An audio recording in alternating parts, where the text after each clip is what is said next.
Now we have done the budgeting, the revenue budget by looking at historical rates, making estimates for future, depending on the room segmentation and also the F&B segmentation based on two ways. One is this way: for each month you can look at in-house covers. In this template, similar things can be done in this template as well.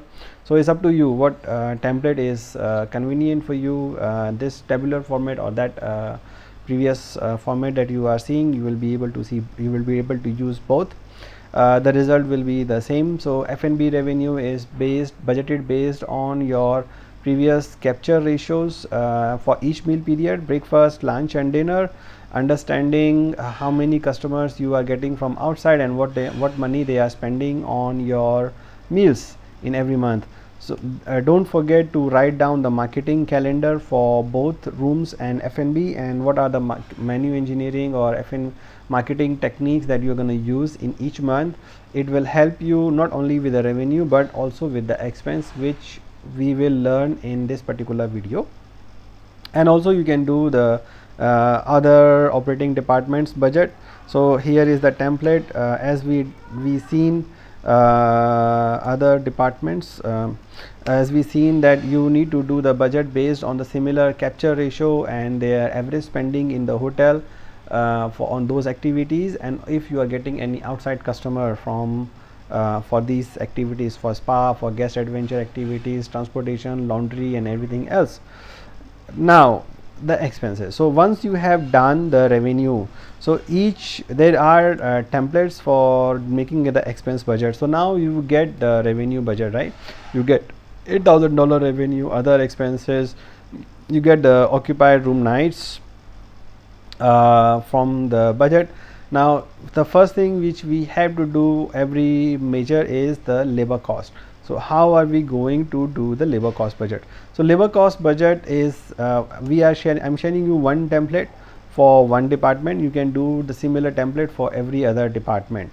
Now the labor cost is also budgeted based on every month based on the occupancy. So here you can see occupancy is 63%, room nights are 200, 250, 300 guests, like that. So how many peoples you really need to serve these customers? So you need to make an estimate what is your existing manning, how many so this is the headcount portion only. How many front office managers do you have, receptionist, bellboy, concierge, other departments? So you need to make an attrition, you need to make actual headcount first in another sheet or another file, and use those traditional marketings. Let's say you already have one front office manager, so front office manager is not going to go anywhere at this point of time, right? This is fixed manning, you don't need to change that.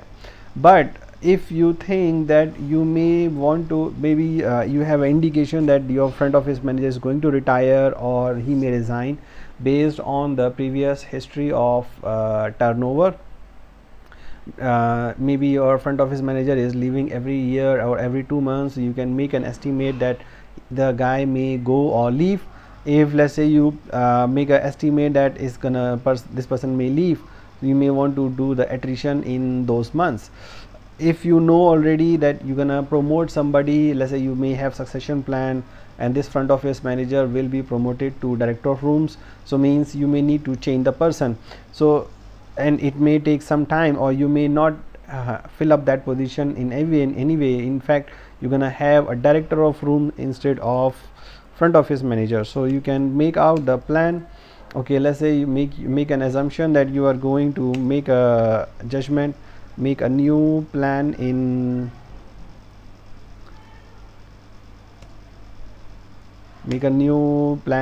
the month, promote him in this particular month in August. So it means you may not have a front office manager, you may have a director of rooms. So in that case his salary will also change, right? So how you are going to make that? So you need to make a new position here. So we have done the formula. You can change the formula if you want. Let's say there was no new position. Let's say you're gonna increase the salary to $1,000 for this person, and these are the previous year's average salaries.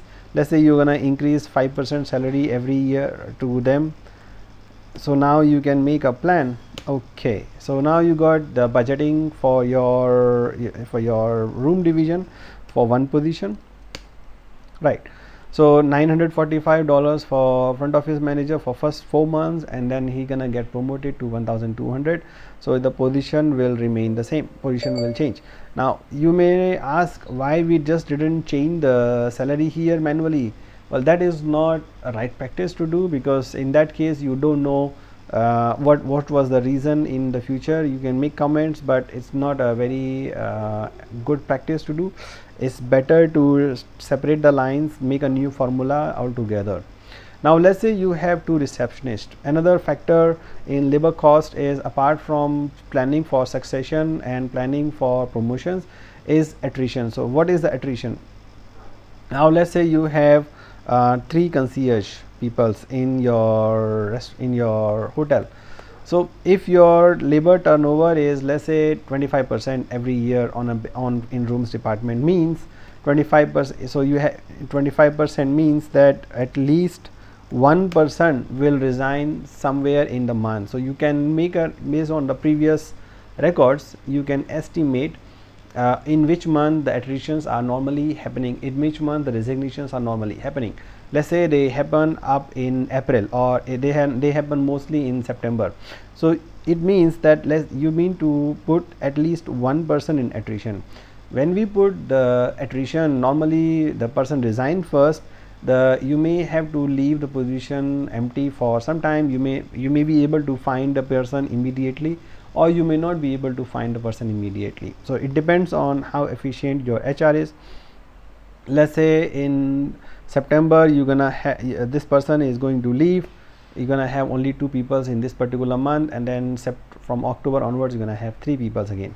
So this is called attrition. So in this 1 month your labor cost will come down. So why do we need this? It's not going to make much of difference, but your budgeting will look more realistic, because you are planning for attrition is more accurate in terms of budgeting. And you can plan for your hiring cost in this particular month, so it will give you a justification for planning out the hiring cost. Now this is only the head counts. When you are doing the housekeeping for fixed ratios, this is how you're going to do the budget. Now for some positions, it depends on the productivity of peoples.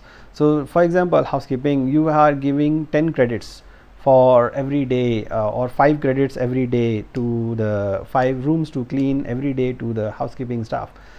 If there are 25 working days, it means that you need at least 2 people to clean 200 room nights, right? The formula is simply based on the 200 divided by number of rooms, 5 divided by the number of working days in the hotel. So means you need 2 people. So this will change if you have, let's say, another 400 room nights in this particular month, you may need 4 people. If you have 300 room nights in this month, you need 2 people. If you have 500 room nights, you may need more people. You may have 600 room nights, you will need more people. Sorry, we have not changed this to 5, so let's change to 5. So now you will see every month we need different peoples. Some month we need 2, someone we need 4, someone we need 3, someone we need 5, based on the production, based on the estimated number of guests. So how are we going to budget this? So if some hotels are working based are outsourcing the housekeeping staff, so it's easier for them. They can make the request, and then they will be able to get only 2 people, not 3 people or 5 people. Let's say you have only 3 people in the rest hotel. So how you are going to do this? How you are going to make sure that you are budgeting only for 2-3 people? So usually you will not be, if you are 3 people, then you have to budget for 3. You don't have a choice. Correct. So you can do the 3. Now you can put up the leaves in during these months. So you can make a budget for giving out the leaves on these months to those 3 peoples, and use those leaves during the month when you need 4 peoples. Now because some peoples were on leave, but you have only 3 people, so in this particular month you may need one person extra, or you have to ask the people, ask the third people, the three peoples to do the overtime to make it 4, but make it 4 it's fine, but not make it 5. So you may need to hire 1 or 2 peoples on contract basis. So you need to remember this, because when you are doing the labor cost budget in here in rooms division, you may want to put up the casual labor and contract labor in those particular months. So here the labor cost budget will come from the management, front office, housekeeping. So the salary will come from here, which you have done for each position, for each job category. So you have to do this for your entire hotel, each department: rooms division, front office, receptionist, bellboy, concierge, housekeeping, laundry, or the amenity boys, or the guest service managers, duty managers, room director of room, secretary, or any position in the rooms division, public area cleaners. There are a lot of positions in every hotel. Depending on the job profiles in your hotel, you need to make an estimate of the labor cost in this way. So put the manning first, then you put the